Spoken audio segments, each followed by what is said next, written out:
En þetta eru hvað? Þetta eru humlarnir? Já, þetta eru humlarnir.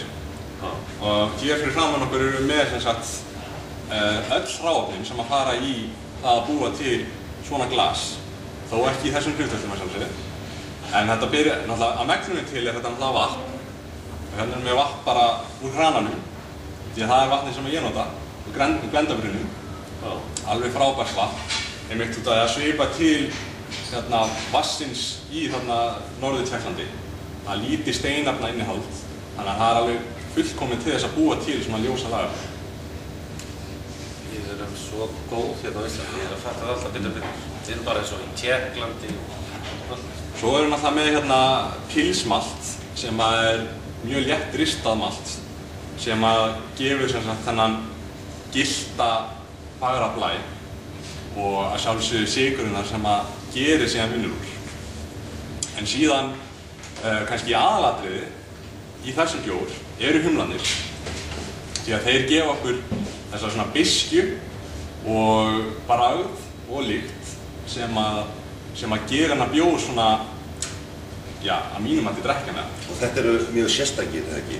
Já, þessir humlar koma frá Hallertau héraði, norður af München og eru kallaðir sem sagt svona höfðings- eða konungshumlar. Já, sjálfsagt.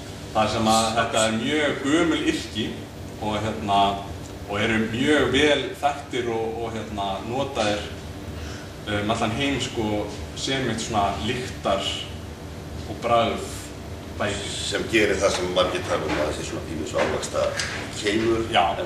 Sem er Þetta er nefnilega skemmtileg blanda af mitt svona efnum sem við fáum úr gerinu og síðan efnum sem við fáum hérna úr humlum sem að gefur okkur þetta svona skemmtilega ávaxtabragð og er hægt að lýsa því oft sem svona sérstaklega í þessum svona smá furulegt element. Það er svona mynta. Við erum jafnvel að tala svona smá sítrus líka og svona blómakeim.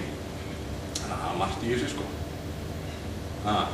En hann verður svona næstu í ávanabindandi þessi bjór ef ég komist að Það var líka eitt af því sem við vildum fá út úr bjórnum að þetta væri ekki svona einsbjórsbjór, skiljum. Eins og Guinness kannski, þú ert að taka 1 eða 2 en svo eiginlega verður að fara að skipta í eitthvað annað og státinn og eitthvað svoleiðis. Þetta var þetta bjór þar sem getur tekið alveg 7 að lágmarki. Já. Þá áttum við bríð. Já, ég á til dæmis erfiðleikum með að ég ætla að fá mér 1 þá veit ég það að ég fæ mér allavega 2 og ég hef aldrei komist í burtu nema að hafa fengið mér 3.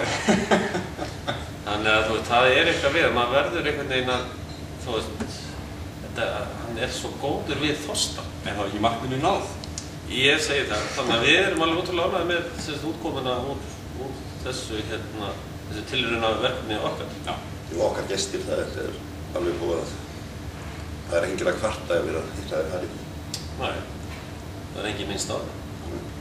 Bara skál. Skál fyrir því.